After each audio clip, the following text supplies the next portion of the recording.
Bum bum bum bum bum bum Hello. bum bum bum. Welcome to Morning Coffee. Morning coffee in the morning. In the morning. In the morning. So I'm getting some of my voice back.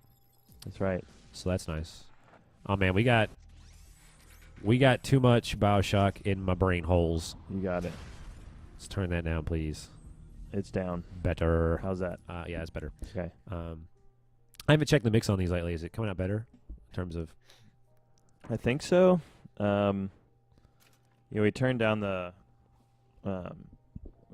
mix for on the stream out here and internally in the game. So Okay. I think so. Hopefully. So we didn't do a morning coffee yesterday. Yep. For the literally one fan who might have been upset by that. We love our fans. The fan.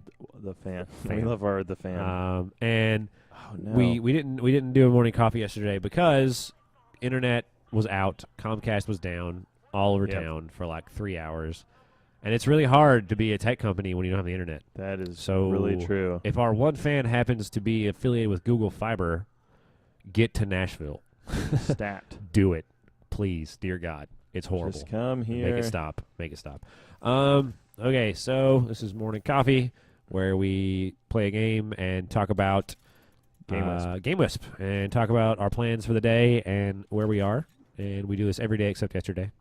Well, every working day, so Monday through Friday. We typically start at 9. It's 10 today. Had to get a late start. There were some traffic issues for me. Yeah, and then getting in late. Planning. There was some staying up late, working on stuff issues for Michael. That is very So true. What time did you clock in last night? What time did you go to bed? I think I went to bed at like 2:45 a.m. So like 3, basically. Yeah. And then back up at 8 a.m. the next day. I tell you, we're working just, like college students again. That's right. We got cool stuff to send to people sometime. Yeah. So what is happening? So we're doing a very limited degree of testing still. Bug fixing. Obviously that's kind of where we are. In terms of where things are, it's giving us the opportunity, working in this really limited capacity, to kind of like go back and polish things or think about things that you typically wouldn't if you're working too quickly. So, for example, we had a big discussion this morning as we came in about like things to do for kind of retention or notifying users that things are happening, and how do we do that in a way that's not like super obtrusive and annoying. And so I think our solution, we've got a couple different facets. So one is, if you're on GameWisp and you see a channel and you follow them, which is like your indication to us that you want updates about what they're doing, or you sponsor them, or are we officially calling that like an insider program now? Yeah, I don't know, whatever. An insider for a channel. Basically, if you signify to us that you want their premium content, then what we do is we send out I think it's going to initially be weekly, so once a week, a digest of we'll send it to your email of like the upcoming stuff that those creators you follow or sponsor are like doing. So, hey, you follow Creator X, and Creator X released 2 videos over the weekend, and so you'll have links to those, and then he has like 3 videos coming up to be released in a series this week, and so you'll see those release dates and times, and you'll be able to refer to those links as they come out. So, I think that's going to be really nice. That's one thing we want to offer. And it's kind of like YouTube doesn't do that, right? YouTube's very much like, that's horrifying. Can you just like shoot Ben Franklin in the face there for me? Yeah. Just punch. Nothing. And so, YouTube is very much like, sure, they have scheduled release, but the notification of like when things are happening is very much like that's cool. I didn't notice that when I played. Is right now, right? I released it right now. Go watch it. Go watch it right now. And so, kind of what we wanted to do was take a tact almost similar to what broadcast television did back in the day, which was, hey, this stuff is coming out, this day and time, and we've already got a setup where creators can specify for a series like a regular release schedule. So I release episodes for this series Monday, Wednesday, Friday, and so we're able to use that knowledge and see what they have queued up and say, oh, well, hey, cool. So here's episode 1 for this series. It came out today. And then episode 2 is coming out Wednesday. Episode 3 is coming out Friday. And that's all queued up, and we can let users know when that's happening. Right. And so I think that's kind of a really cool thing because it sort of builds anticipation for when stuff's coming out. Mm-hmm. There's no more like here's what I hope. Like one of the things I hate so much on YouTube, especially amongst Let's Players, and I think Let's Players hate this too. They have to hate this. Is like every series you do that's not the series that person wants to see. Like every comment is, when are you going to do a new video for Series X? Like, oh, I've got to Let's Play of Robocraft and I got to Let's Play of Bioshock. And on all the Bioshock videos, like 10 people are, when are you going to upload a new Robocraft video? When are you going to upload? It's like, oh my God. It's so frustrating that every other comment is, you know, when are you going to do X? When are you going to do Y? When are you going to do Z? And, you know, if I was publishing Let's Plays, one, I'd feel really hounded or pressured to make that happen. Yeah.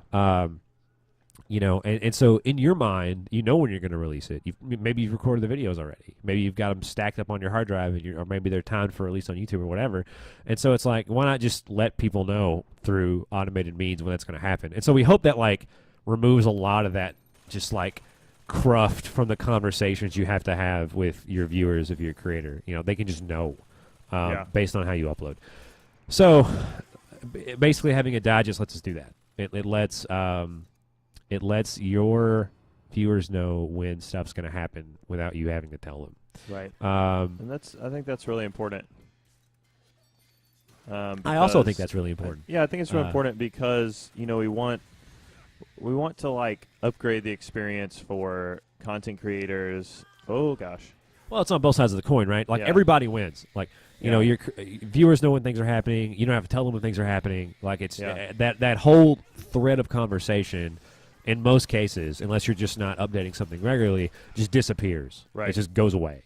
I totally agree. And I think what's interesting about that is you can also, like, using our systems, kind of get more data about who engages with what content ahead of time. You know, I think that's going to be interesting. Like, who's excited about what series, who's excited about, you know, what video, based on who opens specific emails. Yeah, and stuff like that. And we can aggregate that, and at some point, hopefully, deliver it. There's a long-term plan for some kind of analytics, but I mean, God, how long did it take YouTube to get analytics? Like 5 years.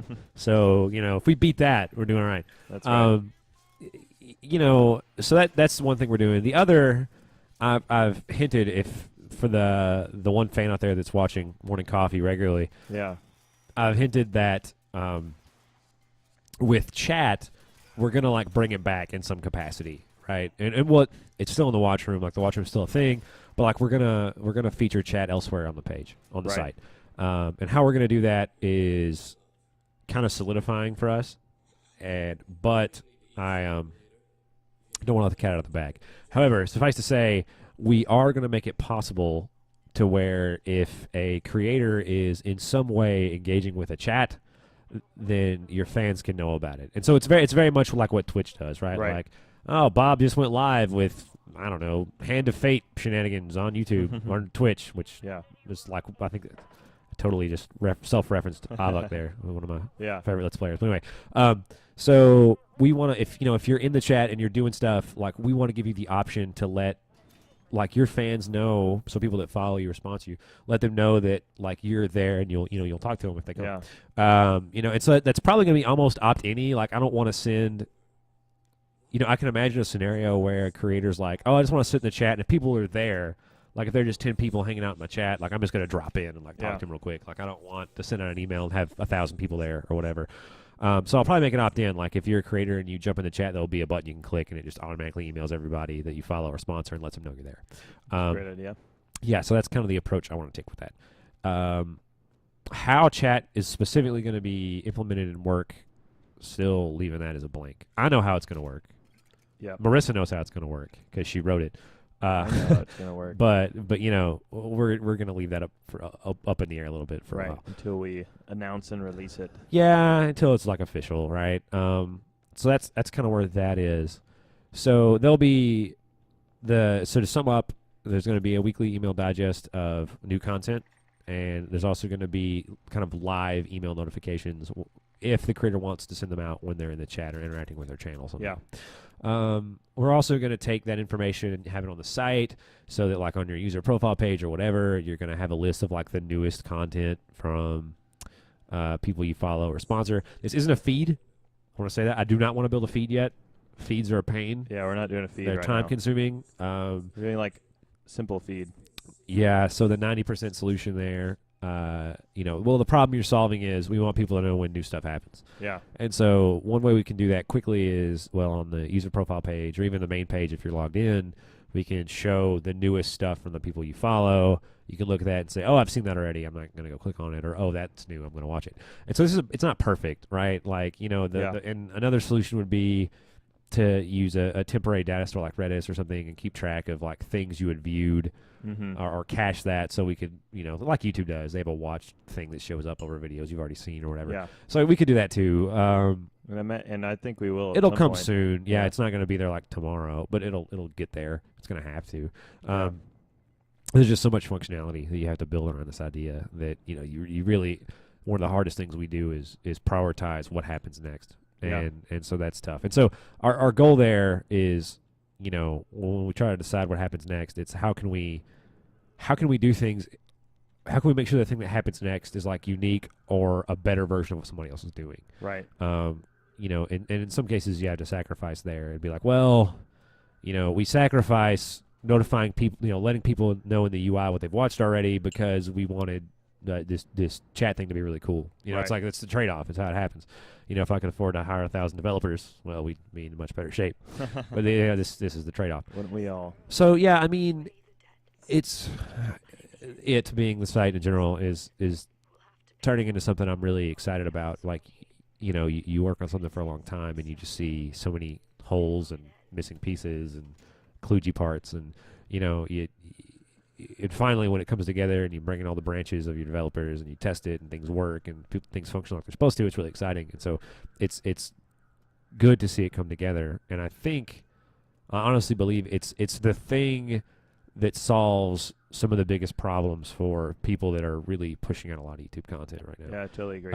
Especially and gaming content. There's a particular way Let's Play content happens. There's a particular way walkthrough content happens and review content and the way it's released and the way it's worked with and the way it's interacted with, that YouTube just has numerous shortcomings. And so to look at this now and say, oh, hey, we're addressing those.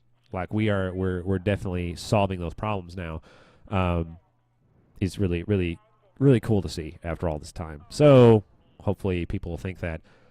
That was a long rant. It was a long rant, but I really liked it a lot. Oh, you did? Did it give you warm fuzzies? It was fantastic. It's a long talk about kind of where we're at and what we're doing as Michael Bioshocks around here. That's right. Just Bioshocking around.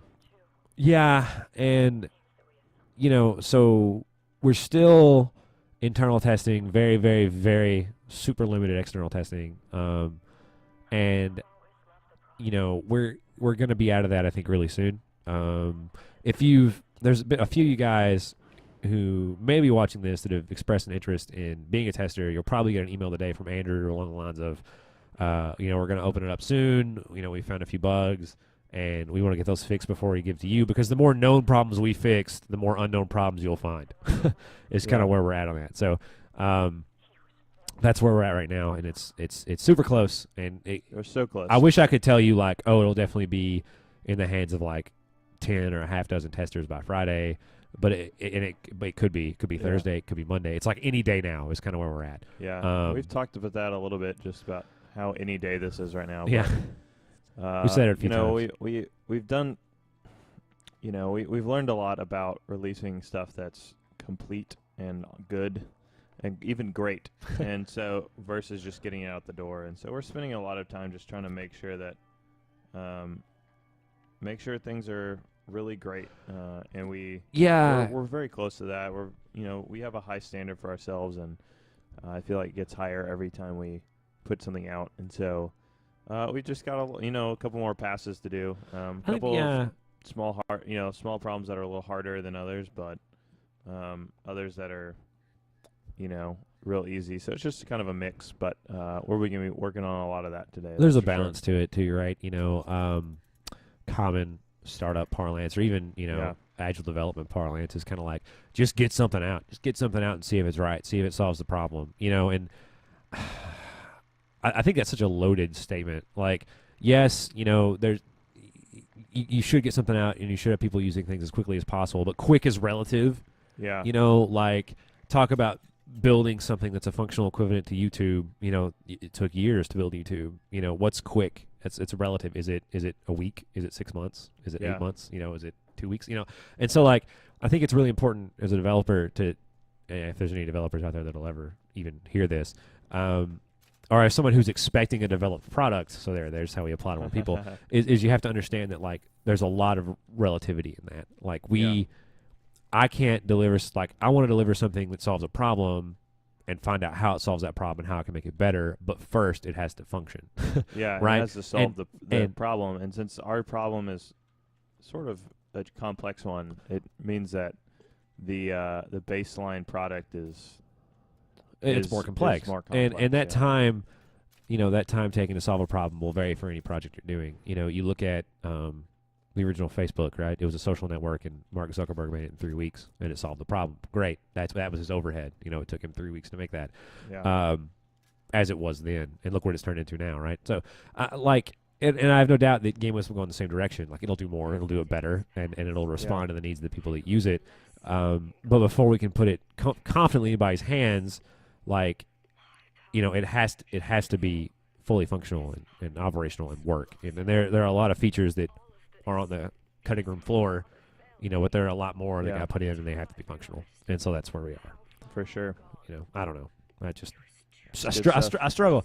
Like, personally, this is getting way too, like, preachy, I guess. I struggle with we'll just get it out the door. Let's get it out the door. And I think any good developer does. Like, you have to know the difference between what am I delivering and what's the core essence of what I'm delivering versus what's an extra feature. And that's where you draw the line. You don't draw the line between, this functions 80%, so I'm going to ship it, and I'll fix the other 20%, because then you just have a bunch of bug reports about stuff was already broken. Right. And you've wasted everyone's time. Right. So I don't know. That's kind of where we're at. Yeah, and that's one of those things, too, we mentioned before, where we don't want to, it's hard to push out something where we know specifically that something is broken. It's like, we'll just like push this out, and everybody will kind of know that it's broken and is about to be fixed. It'll be fine. It's not fine. And even it's the simple stuff like, this button is off by, a couple pixels. That's a silly example. But, you get that feedback rather than people actually using the button to see what it does. And so we're trying to like prevent that from happening. Yeah, I think people have a sort of fixed, like, if complaints or bugs or testing or issues, if it's like a fixed quantity, like people have a gallon of complaint fluid, and so like if there are things that already exist and that are bugs, you don't want them wasting that on things you already know, and so you have to get rid of all that, and then you're more efficiently using the amount of time someone will spend interacting with your site to find things you didn't know existed.